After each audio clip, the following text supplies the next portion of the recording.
我叫林耀，我穿越到了一个平行世界，这里的华夏古代文明断层消失，那些曾经家喻户晓的神奇与仙人，早已被世人遗忘。与此同时，世界各地纷纷觉醒了能够召唤神明的幻神者。为了重构世界秩序，联盟国举办了一场神话擂台，胜者将统领世界，败者则难逃被瓜分蚕食的厄运。华夏国居然连前10都没上榜，这帮家伙难道连土地公都召唤不出？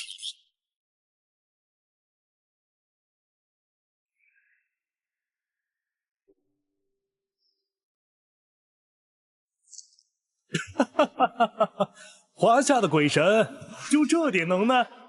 华夏国落败，美国联邦国获胜，积分+1。输了？为什么我们华夏5000年文明竟换不出一位真神？操！为什么会出现这个幸运擂台？如果是拼国力，我们华夏国怎么可能会是这个排名？哈哈，什么断代了？你们是压根就没有。你们的对手可是我国最可怕的死神，怎么会是你们那些临时凑数的鬼怪能比的？我看呀，你们华夏国也就是空有几千年的历史了。整天装模作样，吹嘘自己底蕴深厚，结果呢，擂台上连个像样的神都拿不出来。他们的神啊，怕是都老得走不动路了。华夏国已经连输3场了，再这么输下去，怕是要掉出前30了吧？不过是个靠一时侥幸崛起的国家罢了，表面繁荣，实则空虚。没有神明庇佑的文明，终究会坍塌。哪像我们樱花国、东瀛国，天照大神的光辉永恒不灭，八岐大神的威能震慑万人。还以为这次华夏能召唤出什么了不起的神明呢，结果没在死神面前连一招都撑不住。真是让人笑掉大牙。这才是华夏最真实的一面，他们过往的强大不过是精心编织的幻象。真正的强大需要时间的沉淀，需要神明的认可，而不是靠几本虚构的史书来粉饰。可惜呀，亚洲的荣光终究要靠我们印度天竺国和樱花国、东瀛国来维系。若不是数百年前那场大断代，导致我华夏无数古神传承湮灭无踪，尔等岂能再次猖狂？就是，哼，还在用断代粉饰无能。古神，你们华夏能有什么像样的神？只有我们印度天竺国的神明，才是真正强大的存在。说到痛处，恼羞成怒了，哈哈哈哈！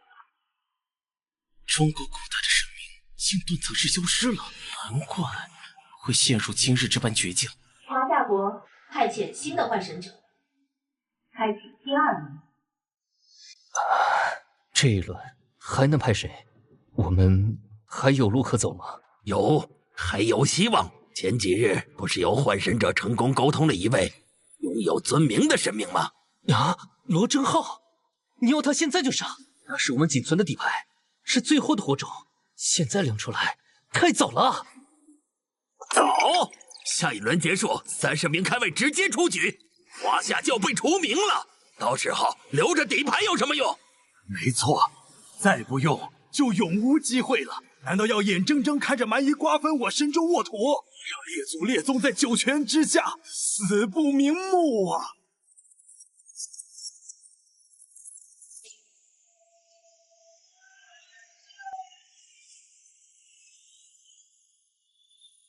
接通罗正浩，此意关乎国祚存续，只许胜，不许败。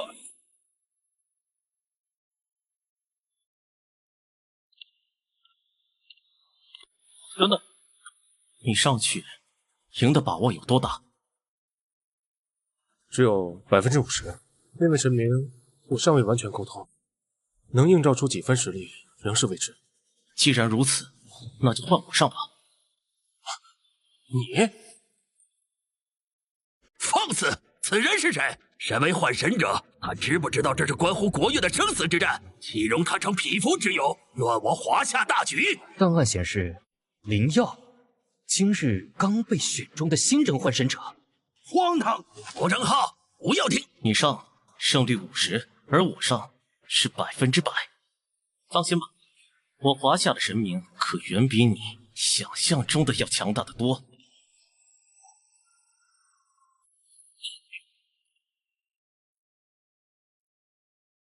当年我们两国没在战场上决出胜负，没想到今天我却要在这里终结你们华夏的气运。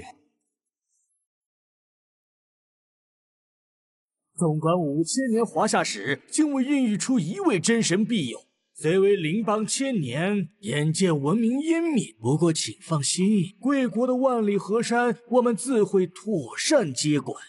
放心吧，等你们消失后，你们的土地大好河山，我们会妥善继承的。我们会在你们的基础上建造出更伟大的文明。终于等到这一天了。华夏所谓文明，不过窃我国故土，他们的青铜器，他们的丝绸，他们的文字，全都是偷盗我三韩先祖的遗产。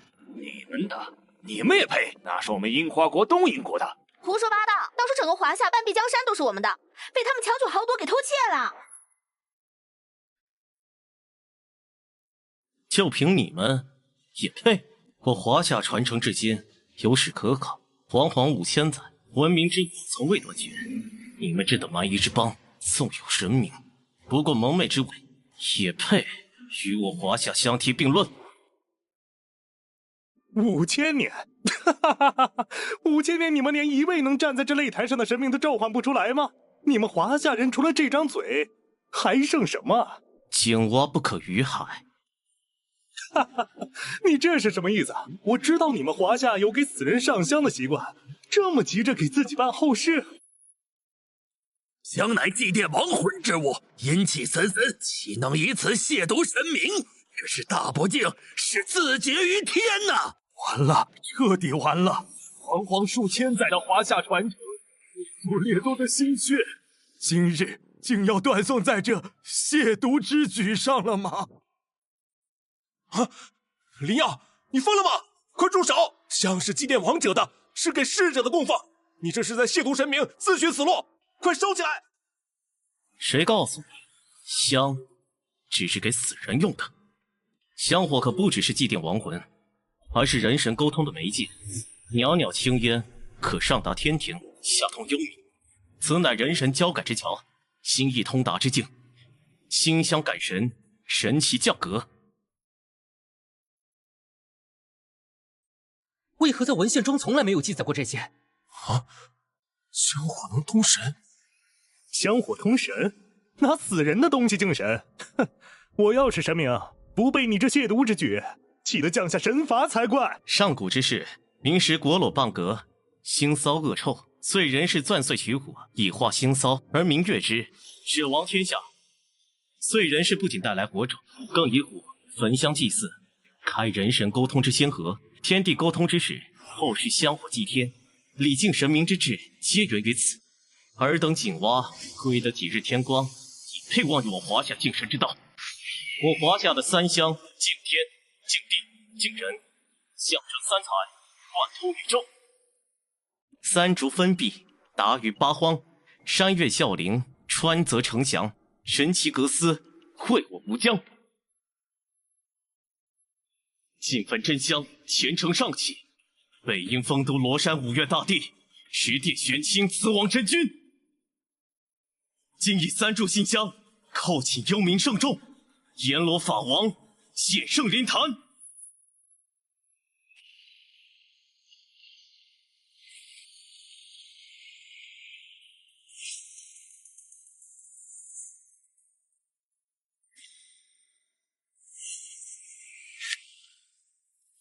他竟然真的召唤出来了！那是什么存在？为什么只看一眼，魂魄都想要被动力抽走？威压，这是真正的源自于神的威压。我们之前唤醒的，那不过是伪神，甚至连神都算不上。这才是埋在我华夏血脉源头的神。北岳丰都罗山五岳大帝，十殿玄清慈王真君，阎罗法王。这就是我华夏上古断代的神明真命啊！当初希腊雅典国的奥林匹斯12主神现世时，威压也不过如此。华夏竟藏着这等强大的存在！立即成立专案组，彻查这个林耀的身份来历。陈毅，马上调阅所有古籍，给我翻遍每一页记载。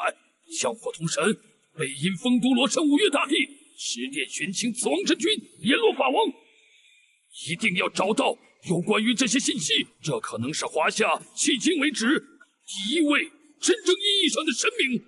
1号十殿阎君，阎王左手持生死簿，朱笔一勾，令人妖兽；右手持夜讯，照见生前善恶，让生死簿断阴阳罪符。现在可还觉得香火是给死人用的？阎王掌控生死，审判罪孽，这不是同神明哈迪斯一样的权柄吗？光这个介绍，这位神明的权柄可能比那位还要大，甚至可能超越冥界。这就是华夏断层前的神明真容。不可能，华夏怎么可能藏着这种级别的神明？这种威压，上次感受到这种压迫感，还是目睹天照大神显圣。华夏竟然真的有强大的神明！是儿，幻无，华夏后世之人拜见阎君。何事惊动阴司？阎君恕罪，后世子孙不肖，致使华夏龙脉动荡，小宗超我，欺我神州无神。今日斗胆请阎君临世，请阎君于此抬手，转他国之神。这可是我国的死神大人，怎么看起来十分的惊恐？连阴司牛头马面都不如的孤魂，也敢称神？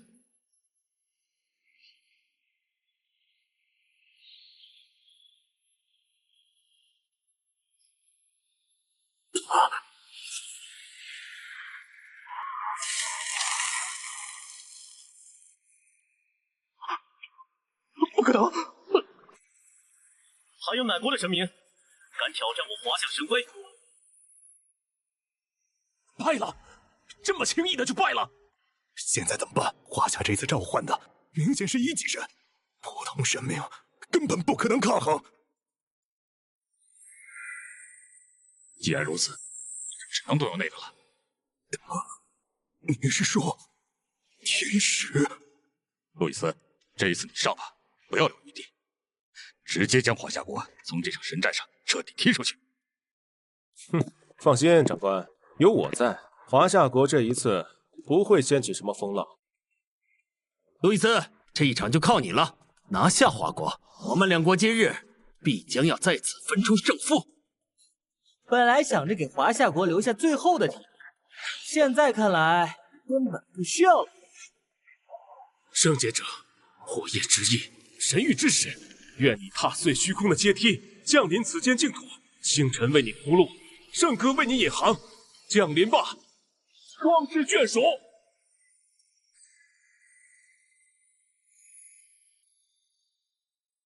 做天使，神之烈焰铸就了圣洁化身，其光辉轮冕承载至高意志。圣月所至，万物崩解；光耀所及，万邪俱焚。这就是美国联邦国现如今仅有的几尊1级神，做天使神。如此纯粹的神圣威压，果然和我国天照大御神同属1级神领域啊！能在一日见到2尊1级神，这可是不多见呀！美国联邦国居然动用了战略级神奇，不过这样也好。即便侥幸唤醒了1级神，在真正的神威和底蕴面前，终究还是徒劳。天使神，这如果是我们的神明该多好啊！为什么我国唤醒的都是些山神河伯？联邦国竟然把天使召唤出来了，这可是一尊1级神啊，掌握天地权柄的神明。哼，1级神又如何？我华夏这位被召唤出来的神明，同样掌握着天地权柄，岂会逊色于西方神祇？罗大哥说的对，地府的掌控者，那应该就是和西方传说中的地狱是一个级别的存在。这位神明地位肯定是等同于那位传说中的撒旦。这倒有几分意思。此即如所言，他邦之神奇。阎君，此乃做天使，为美国联邦国现存3位1级神奇之一。华夏境内竟然藏有一尊1级神，你所执掌之权柄与那堕天使撒旦倒有几分相似。撒旦，撒旦是西方神话中地狱之主宰。那地狱与我华夏地府虽有形似，但那撒旦并不畏，强拒国捐。阎君承天道敕封，上6道轮回，司阴阳秩序，岂能相提并论？无赤峰之神，我草头野神。诸神台上，真理唯在光中。哈哈哈哈！管你是什么王，在做天使神的面前，全部都要臣服。没有人能抵抗得了圣光的力量。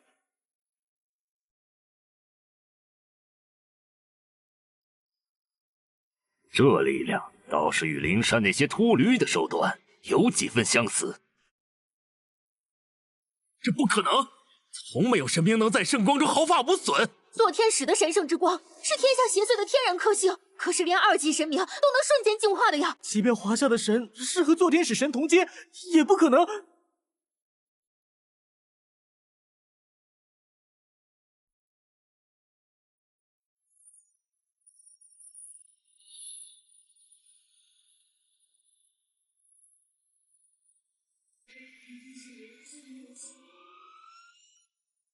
西方神不过如此。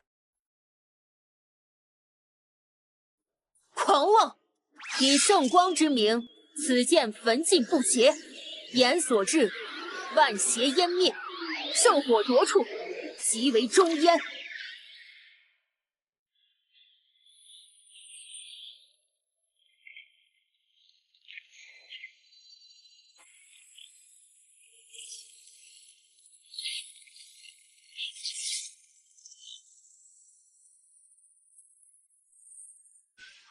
这不可能！天地万物皆有定数，飞禽走兽、人类神明，终有尽时。本君执掌天地至宝，至公神器，生死簿，今盼夺汝修为，削汝根基，斩汝造化。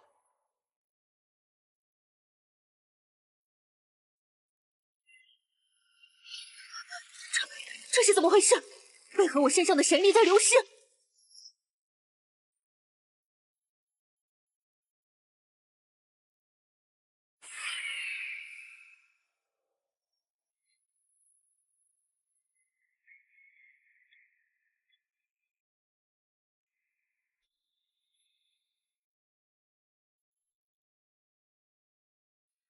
区蛮夷小神，也敢觊觎神州疆土，挡住！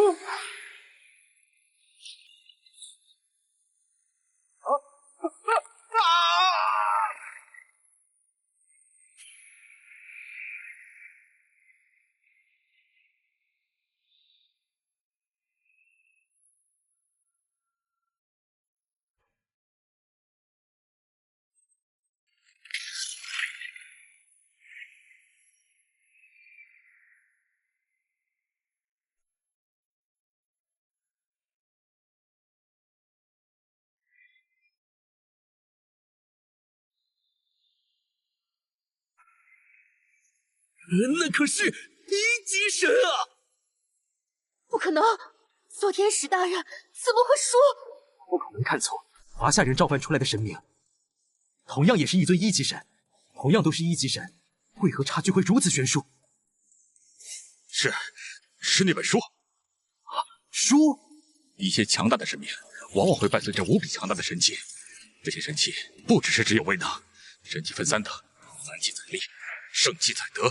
而那天书载的是天道权柄，这是一尊已经掌握了以自身权柄适配神器的神明啊！本轮7日擂台的获胜者，华夏国，唤醒天道正神，直进前10之列。综合评估，竟然直接晋升前10了！之前还是29名，马上就要掉出30被剔除除名了，怎么会一下子就到第8名？直接晋级前10。台上的那个男人召唤出来的神明，竟然如此强大！南韩那些白痴，这是因为华夏召唤出来的这尊神明是一尊1级神，晋升前10的核心标准之一，就是需要召唤出一尊1级神。可恶，明明差一点就能把华夏踢出局了。好啊！ 5000年道统不绝，终有神明护我华夏。我就知道5000年煌煌秦始，岂会无神？正南，查清这尊神明的来历了吗？报告首长，动用了所有古籍数据库，虽未找到该神明直接记载，但是我们在一本唐朝的古籍里找到了有关地府的只言片语。丰都北阴，统辖九幽，十殿阎罗，执掌轮回。没了。是，所有关于地府的记载仅此而已。至于其中具体神明，没有半点记载。继续找，丰都北阴，十殿阎罗，很可能就是我华夏史书里消失了几千年的神明，一定要找到他们。是。那林耀的身份核实了吗？已经核实了，没有问题。从今日起，林耀就是我华夏特级幻神者，享有最高权限。我华夏境内所有资源全部倾泻给林耀。从今日起，林耀就是我华夏特级幻神者，享有最高权限。我华夏境内所有资源全部倾泻给林耀。恭送阎君返家丰都。下一轮，我还要继续挑战。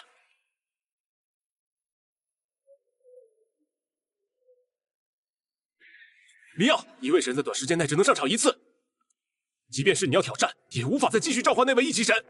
华夏人太嚣张了，他们已经让美国联邦国损失惨重了，竟然还要继续挑战。他想做什么？难不成是想继续召唤新神吗？华夏国能出现一尊新神，就已经是神的必有了，还指望出现第2尊？开玩笑！他这是在……林耀这么做必有他的道理，我们无条件的选择相信他就行。我当然知道，一轮中只能召唤一位神明，但是我华夏何止一位神明？第8不配。检测到华夏满足条件，随机选定前10名目标。对战国家：日本、松平国。对战国家：日本、松平国。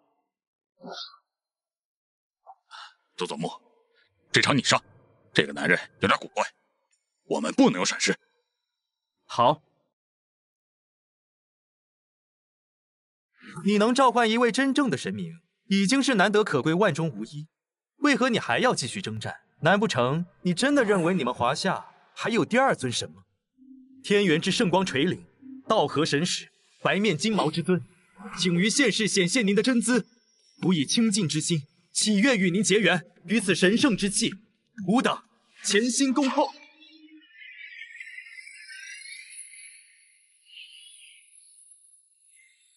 称号：九尾神狐，承道和神谕，掌万化之权，由3仙为主，不惑人心。出现了，日本东瀛国传说中的妖神。看来日本东瀛国这一次也不敢大意啊。九尾神狐，竟然第1场就换出了这种级别的神明吗？林耀还能召唤出阎王同级别的神明吗？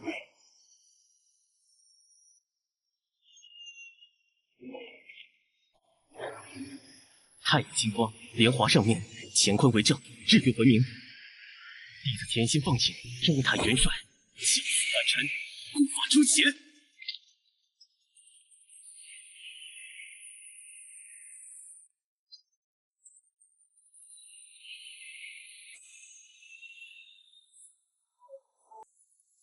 尊号：中坛元帅，3坛海会大神，统领5营神将，号令100万天兵，镇守中天寰宇，莲华不灭真身，3头6臂法相，妖魔鬼怪尽数伏诛。一尊新的神明，我华夏出现了第2位新的神明，统领5营神将，号令100万精兵。光是这个介绍就能看出来，这绝对也是一尊1级神。绝对是3坛海会大使，竟然又是一尊新的神明。后世之人见过3坛海会大神，不必多礼。此地之事，阎王已禀明天庭，诸神尽已知晓。诸神？他刚唤醒2尊主神啊！华夏神系比12天使军团还庞大。天庭诸神，难道华夏也有神域？不可能，华夏怎么可能有这种地方？第2位神明，我华夏的第2位神明。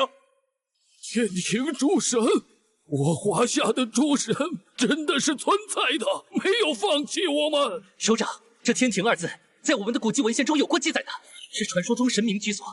果然，传说是真的，古人诚不欺我。首长，找到了！我们在传属地区找到了一点关于这位神明的只言片语的记载。三坛海会大神，养育3界神君，如海般浩瀚威能的天神，拥有调动天地水3界兵力的至高权力。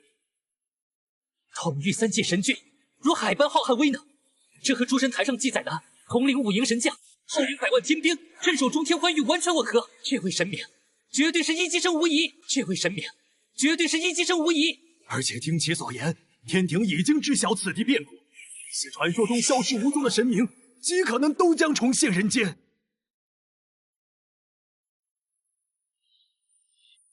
你们发现没？日本东瀛国召唤的神兽状态好像有些不对啊！九尾神狐在恐惧，他竟然在畏惧那个华夏男人召唤的神明。胡说八道！九尾神狐大人可是传说中的神兽，怎么可能会害怕华夏的神明？未曾得到天庭敕封之神，也敢以神兽自居，狂妄至极！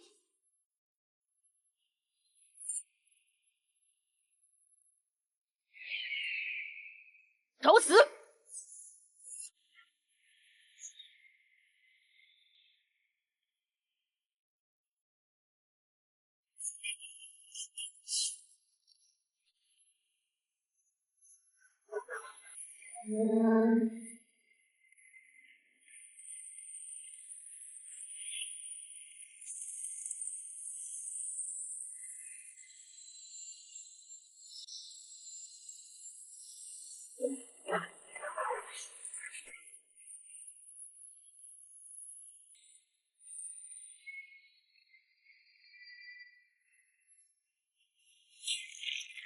为什么？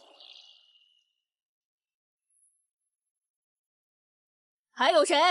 滚上来受死！竟然同做天使神一样！华夏的这些古代神明，究竟都是一群什么样的怪物？我们错的离谱，这不是神战，这是成年人对婴儿的碾压。这就是我华夏的神明，足够狂！多亏是我华夏的神。九尾狐在华夏神明面前，竟然连1级都承受不了。这一轮，黑天你亲自上，我们不能输了。明白，我会请那位大人亲自出手。煌煌高原天之主，奉明镜诚心，今日降日轮神威，驱散世间阴霾。天照大御神，请显圣降临。尊号高渊原主，天照大神，天照闭目，永夜降临，天照开眼，八荒风，口高渊源，御800道。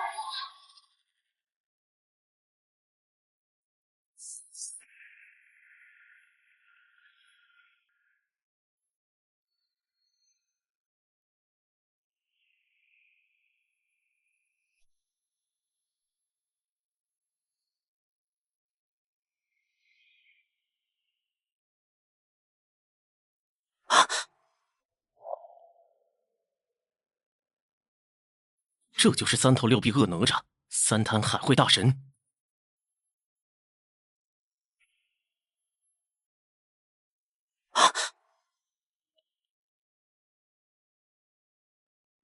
这就是3头6臂恶哪吒，3坛海会大神。你很强，与之前华夏那些被召唤的神明截然不同。本神的强大，何须你恭维？虽然你与那九尾狐不同，拥有神格，但不过是欺世盗名之徒。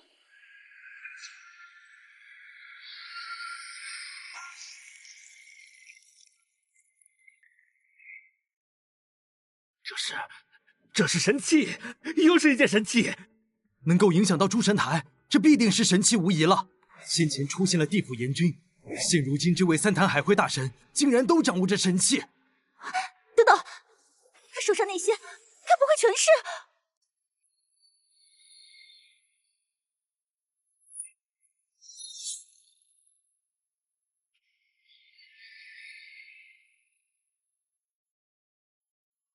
啊！天照大神，无耻，仰仗神器之威！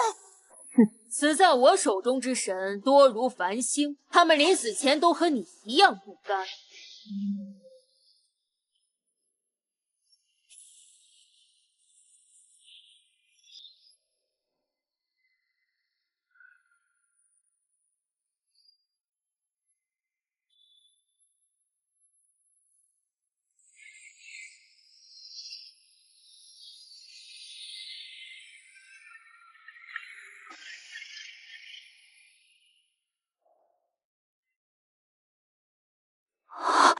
天照大神死了！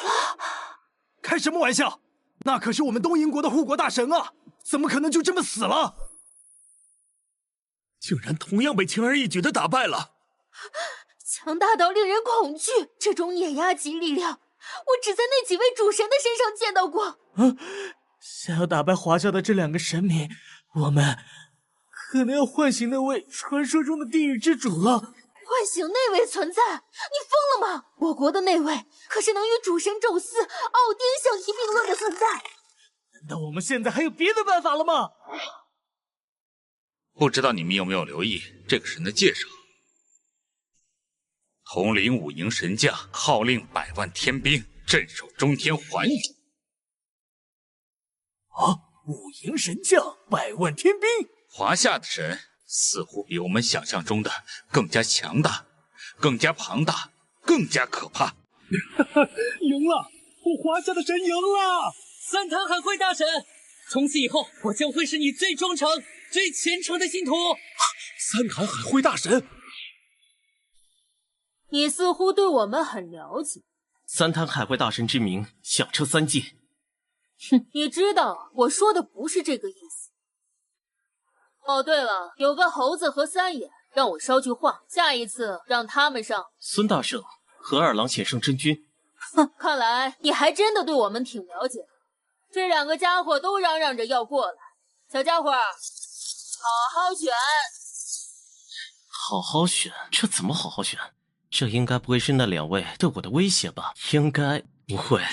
本轮气运擂台的获胜者，华夏国。综合评估。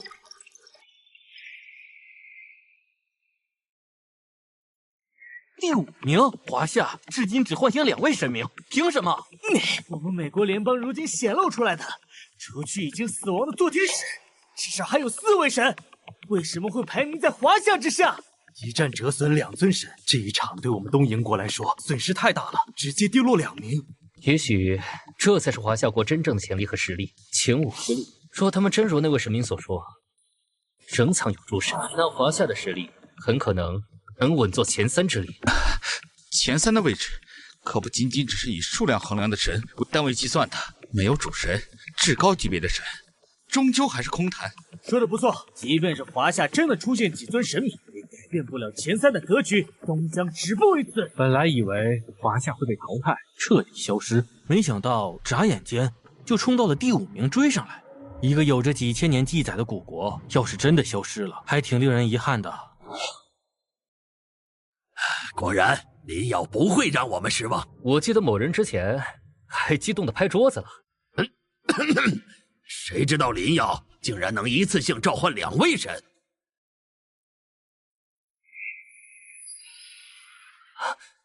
这小子该不会是还想继续吧？是否要继续挑战？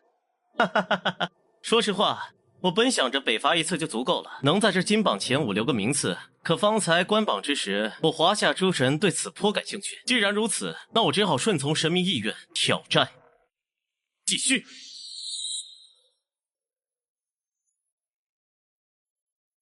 疯了吗？他们国家现在已经是第5名了，还想怎样？还要继续冲？还想要拿到第几名才能满足？还不明白吗？这就是华夏人，总想着争第一，他才不会只停留在第5名的位置。可千万别再选中我们日本东瀛国了，我们已经接连损失2位神明，要是再遇见，我们日本东瀛国怕是要掉出前10名了。哼，你简直是丢东瀛国的脸！即便是再次碰上了，又能怎么样？我们还有几位大神都没有出手，鹿死谁手还不知道呢。检测到华夏满足条件，随机选定前10名目标，对战国家希腊、雅典国。真是不幸啊！刚升上来就要由我们亲手送他们下去。尼克，你要亲自上吗？为了防止出现意外，还是我上吧。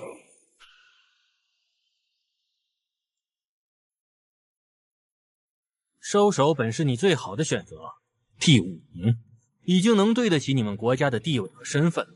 哼，我泱泱华夏做了几千年的世界霸主，威加海内第5名，别说是我不答应，那些神明同样也不会答应。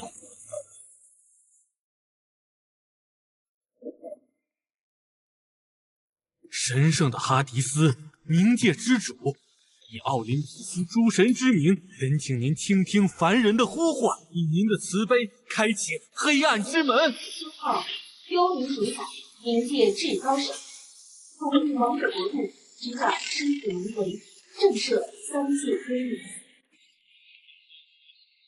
啊，这就是传说中的那位冥界之主，冥王哈迪斯。冥王哈迪斯，奥林匹克众神3位主神之一。看来结局不会有什么悬念了。冥王哈迪斯可是有过亲手斩杀过一位主神的战绩啊！希腊雅典国的人看来也是相当的重视华夏的神，把华夏当成同级对手了。冥王哈迪斯，这要是我韩国南韩的神该多好！为什么我们韩国南韩就没有诞生过这些强大无比的神呢？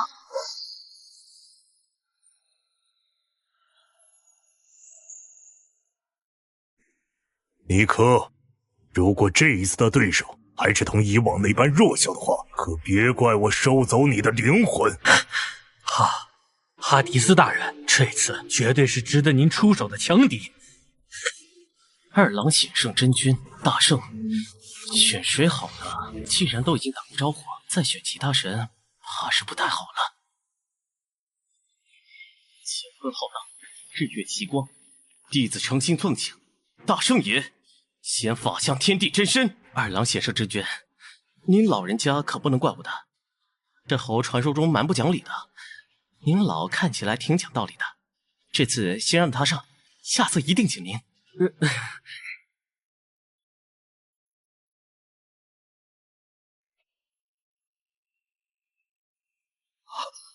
怎么回事？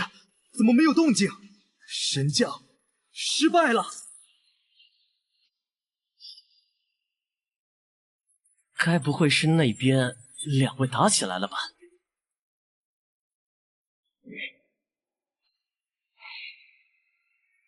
大圣，齐天大圣，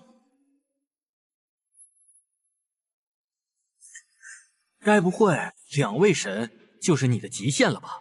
不过也对，自气运擂台出现以来，还就从来没有出现过能接连出现召唤3位神明的人。自气运擂台出现以来，还就从来没有出现过能接连出现召唤3位神明的人。黎耀，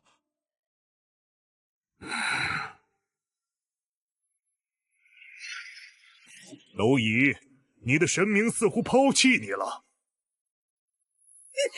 小子，俺老孙来也！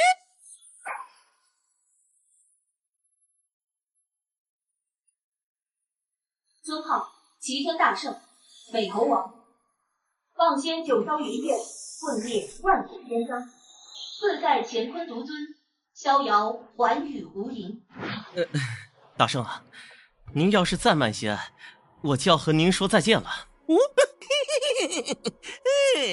刚才来的时候和杨戬那家伙唠嗑了片刻，耽误了一小会儿。小子，不得不说你是有眼光的。出现了，华夏的第3位神明。这个神似乎是一只猴子，倒是与我们印度天竺国的哈努曼神有些神似啊，就是不知道孰强孰弱呀。自气运擂台出现以来，还就从来没有出现过能接连出现召唤3位神明的人。一只猴子竟然也能成神？1棒荡平33重天，法相称列9幽18域，这是何等夸张的介绍！岂不是说这个猴子的实力比那个华夏人先前召唤出来的阎王还要强吗？首长，我已经第一时间寻找有关这位神的信息了。如意金箍棒。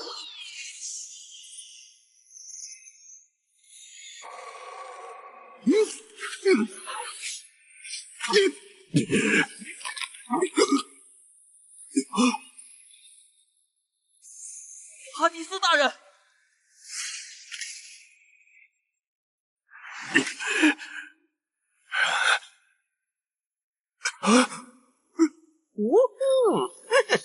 能扛下俺老孙这一棍，也不算是寻常小神了。一只猴子竟然有这么强大的力量！一只猴子竟然有这么强大的力量！一棍就废了冥王哈迪斯的手臂。先是阎王，再是哪吒，现在又来个齐天大圣，华夏到底还藏着多少大神没露面？齐天大圣，我们国家的那位猴神，可能不是华夏这位神明的对手。不只是我们国家的那位猴神，一击打伤了冥王哈迪斯，即便是在我们神话里的神，也屈指可数。这就是有着几千年历史文化传承的底蕴吗？一日接连召唤出3位神，还全部都是顶级神明。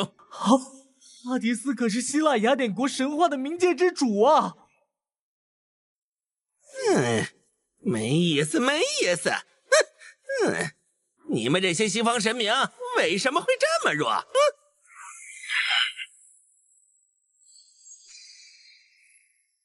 狂妄！我乃冥界之主，即便对应你们华夏神话，那也是与先前出现的阎王同等的存在。阎王？那看来俺老孙还是高看你了呀！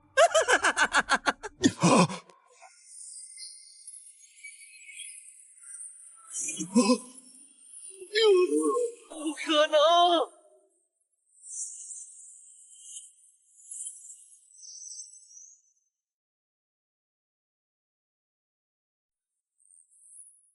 连俺老孙一棍子都扛不住，哎呀，当年大闹天宫时，那些个神仙好歹还能接个一招半式，你这所谓的冥王，怎么连个喽啰都不如？之前就听哪吒那小子说，你们这儿的神弱得很，但弱到这种程度，真是让俺老孙提不起劲儿啊！大圣，这可不是我能决定的，是要看对面的意思。这就死了？堂堂主神就这么一棍子没了？齐天大圣威武！啊！为什么我们的古籍里从来没记载过这位猴神呢？连哈迪斯这种级别的神明都能一棒轰杀，这战力简直逆天呐！罗大哥，照这个势头，我们争一争前3名的那个位置，不是没有可能。第3名吗？又来了，一模一样的结局，连反抗的余地都没有。同样是神，差距却如同蝼蚁仰望苍龙，好像是处在2个维度。华夏的晋级前3的道路已经势不可挡，就是不知道他们能冲到第几名。前2名哪一个都不是好惹的，实力强大，几乎是与其他国家断档。如果是现在的华夏的话，说不定真的能有与他们争上一争的机会。苏雷石，做好准备吧。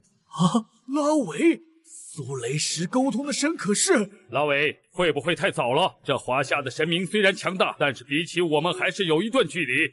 现阶段就把那位请出来，会不会太冒失了？冒失？不冒失的代价，就是一旦被选中，很可能会发生刚才的事。用华夏的话来说，就是螳臂当车。华夏还有一句话：狮子搏兔，义用全力，我们不能轻视。哈迪斯大人死了，那可是掌管冥界的主神啊！华夏的神为什么这么强大？神与神之间的差距为什么会有这种差距？连哈迪斯大人都无法战胜的敌人，还有谁能上？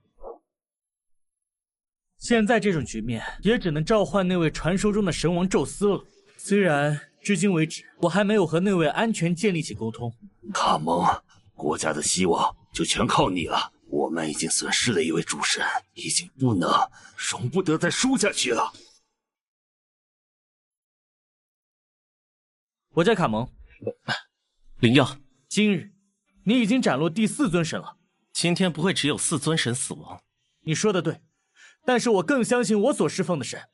云巅的永恒之王，以克洛诺斯之血为器，以奥林匹斯圣火为影。您的雷霆撕裂苍穹，您的裁决即是天意。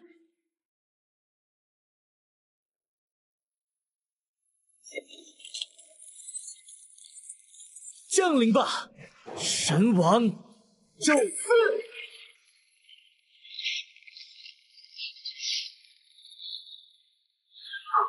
万神之王雷霆族，统领奥林匹圣山，执掌天界权柄，裁决诸神命运。雷霆撕裂苍穹，神谕号令众生。您的雷霆撕裂苍穹，您的裁决即是天意。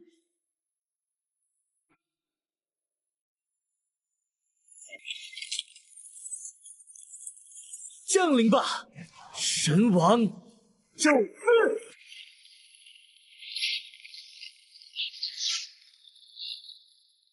号万神之王雷霆族，统领奥林匹圣山，执掌天界权柄，裁决诸神命运。雷霆撕裂苍穹，神谕号令众生。伟大的神王宙斯，我不得已在今日召唤你。哈迪斯大人已经战死，如今希腊雅典国已经到了危急的时刻。你说什么？哈迪斯战死了？是的，伟大的神王宙斯就是您面前的神，杀了哈迪斯大人。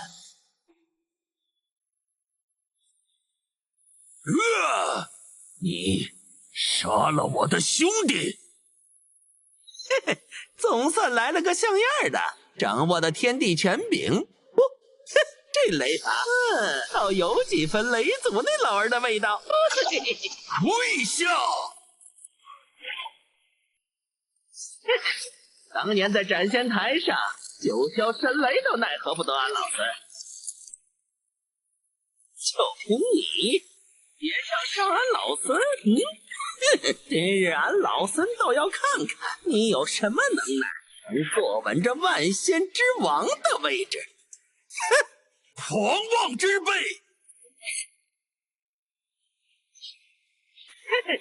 就这点能耐，只配给俺老孙挠痒痒。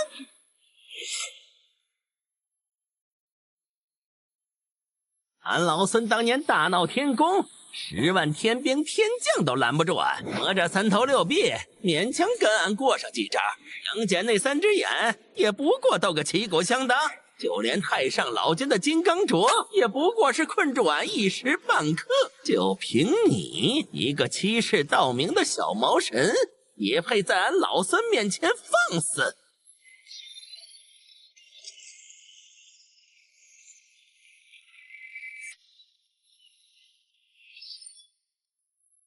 汪汪的野猴，今日也妄想是什么？自俺老孙得道以来，弑神灭佛已成本分。宙斯可能要撑不住了。哦，这个猴子究竟是什么来历？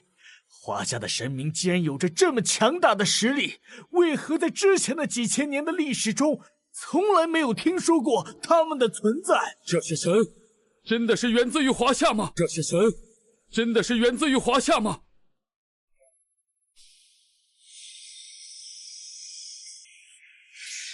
宙斯大人，给俺老孙开！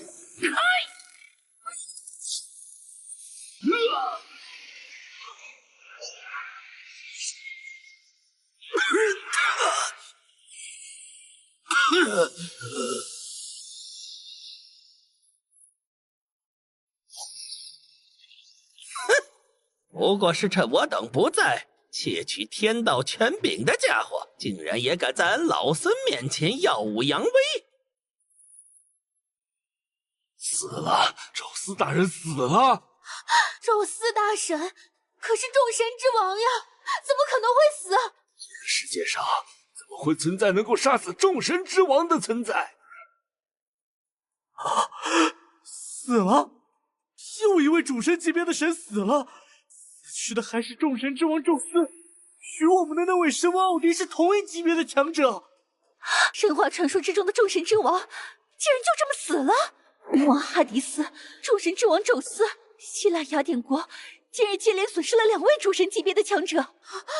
我一定是在做梦，一定是。这是今日华夏人斩杀的第5尊神了！这是今日华夏人斩杀的第5尊神了！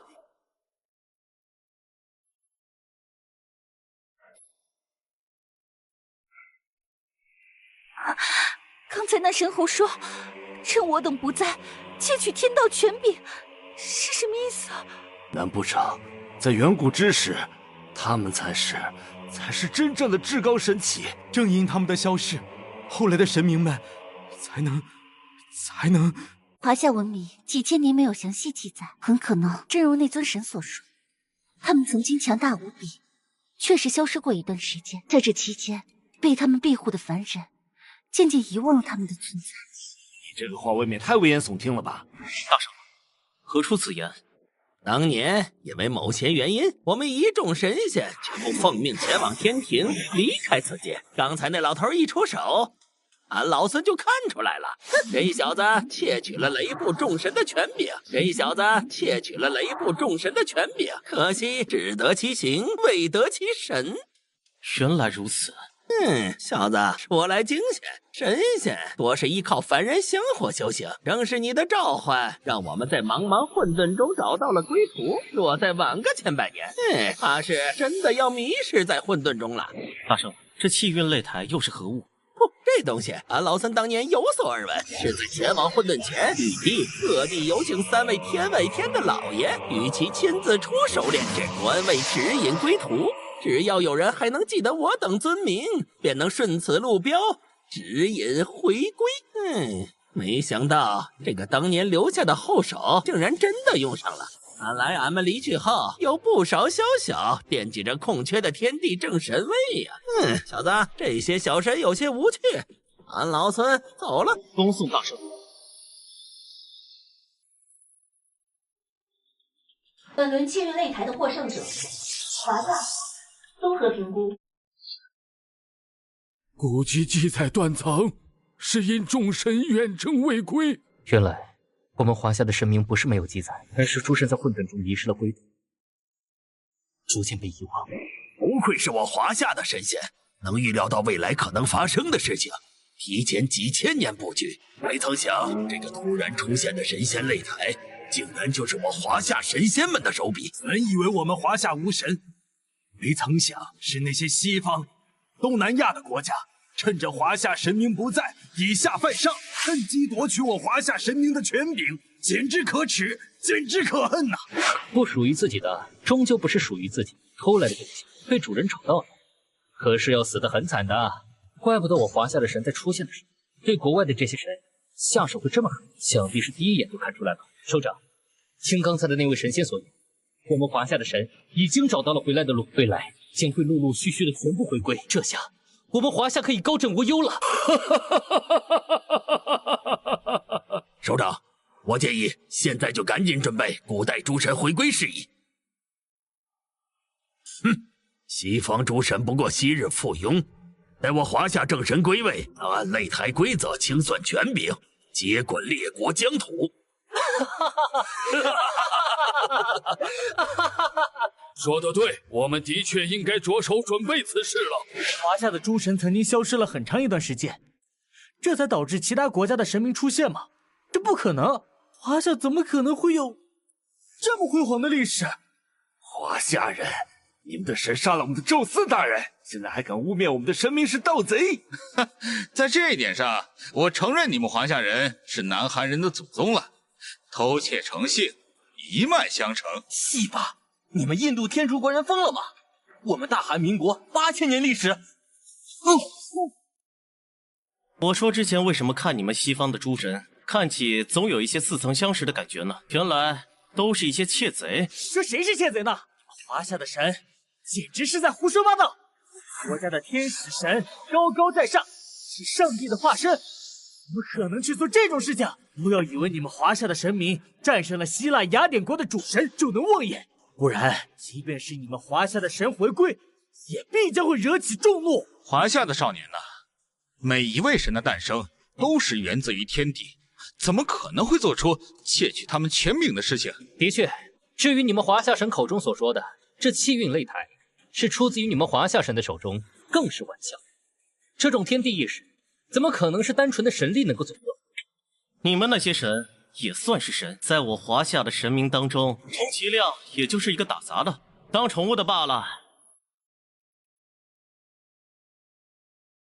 至于你们，他是同大圣爷所说窃贼罢了。满足条件是否？继续。已选择对手。印度天竺国。啊！苏雷石，无论出现什么情况，我们不能失败。放心吧，希腊雅典国虽然同我们一样都属于前3名，但是实力的差距却如同天地之差。我已经沟通了那位至高无上的存在。好。我不得不承认，你们华夏的神强大，但是你们华夏的神强大是基于对手太弱了，弱得可怜。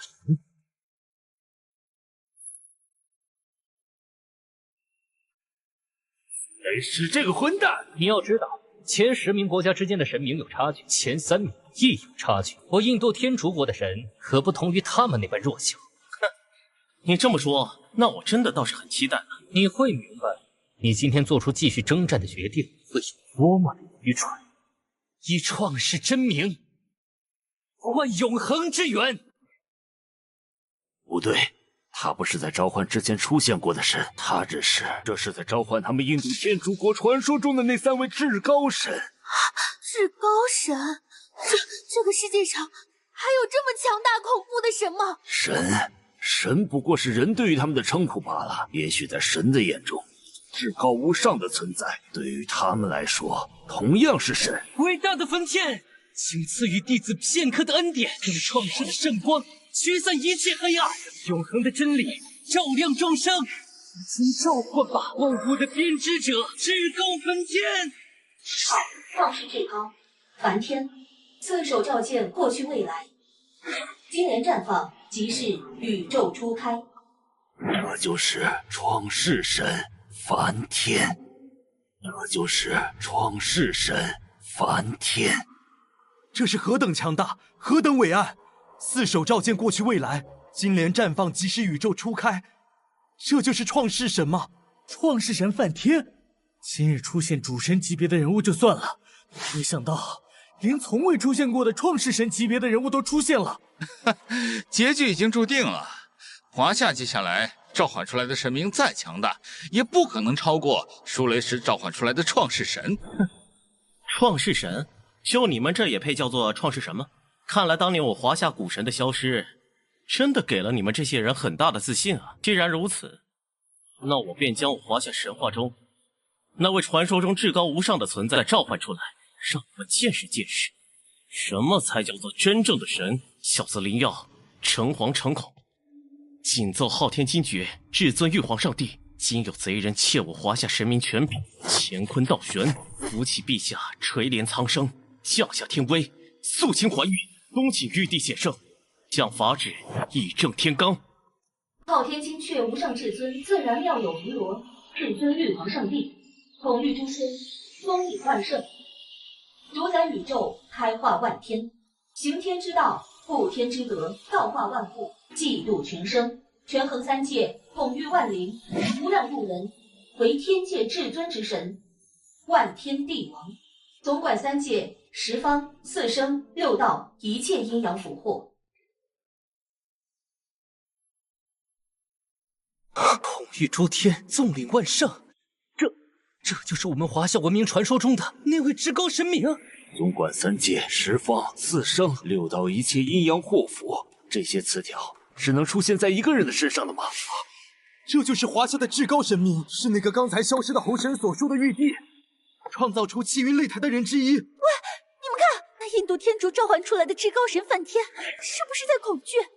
好像是我国九尾神符见到3他还会大神一样。灵药，见过玉皇大帝。朕已知晓，灵药，你做得很好。你的身上有西方那些人的气息，看来当年吾等消失，让你们摘了道果。梵天见过玉帝。印度天竺国的至高神，竟然在朝拜华夏这位至高神啊！这是怎么回事啊？尔等胆敢假借创世之名，染指三界轮回秩序，窃取天道至高权柄。玉帝，绝非我等窃取，我等只是代为保管，静候金庭诸神归来，岂敢有半分僭越之心？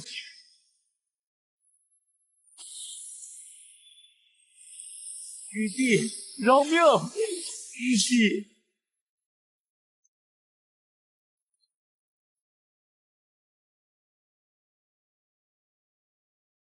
嘿嘿，俺老孙就知道你会来，大圣。进去吧，现在不知道有多少人都想着感谢你呢。没有你，怕是不知道多少年才能从那无尽的混沌中走出来。我华夏的神仙们都回来了？当然，都回来了。对了，大圣，其实有件事我一直想问来着，不知道方不方便？但说无妨。大圣爷，您不是斗战胜佛吗？为什么称号还是齐天大圣？